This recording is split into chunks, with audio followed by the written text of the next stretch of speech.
Banjir yang kerap melanda kampung Sri Kulim Melur di lokaliti Padang Raja, Kota Baharu kini bukan lagi penghalang kepada penduduk untuk terus bercucuk tanam melalui inisiatif Program Sejahtera Komuniti Madani Sejati Madani. Mereka kini mampu menjana pendapatan menerusi pertanian hidroponik, menjadikan kampung itu sebagai model pertanian moden di kawasan luar bandar.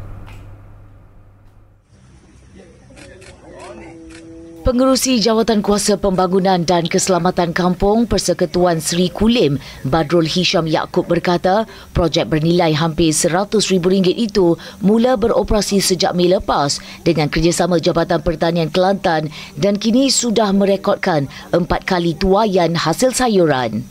Sistem hidroponik membolehkan tanaman seperti salad, bayam, kangkung, daun sup dan sawi hidup subur tanpa tanah walaupun di kawasan banjir kerana tanaman diletakkan di atas struktur tinggi yang mudah dialih. Jadi memandangkan kampung kita ni selalu ditergami banjir. Projek yang sesuai di kampung kita ni adalah tanaman yang tanahnya hidroponik atau vertigasi. Yang benda-benda lain macam ternak apa tak boleh buat. Para peserta dilatih menggunakan sistem automatik Nutrient Film Technique atau NFT yang mana air baja dialirkan secara berterusan bagi memastikan tanaman kekal subur dan sihat. Hasil keuntungan turut disalurkan ke dalam tabung komuniti sejati madani bagi membantu keluarga yang memerlukan, khususnya ketika musim banjir atau kecemasan. Sertanya kebanyakan terdiri daripada pemegang e-kasih.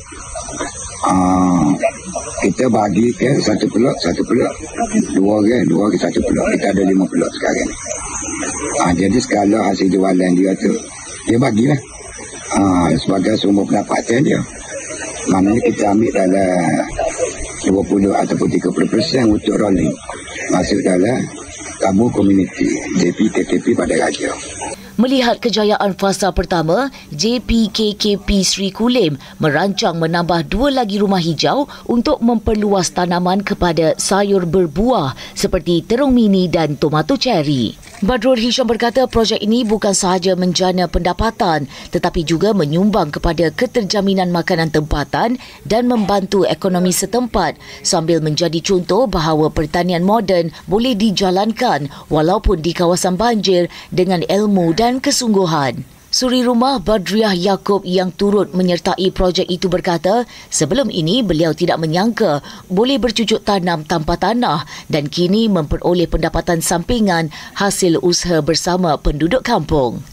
Kami di kampung Sri Kulim mengerjakan pertanian hidroponik termasuk tanaman salad, kangkung, sawi, bayam dan macam-macam sayur lah. Kami berkumpulan menanam di kampung Sri Kulim ini.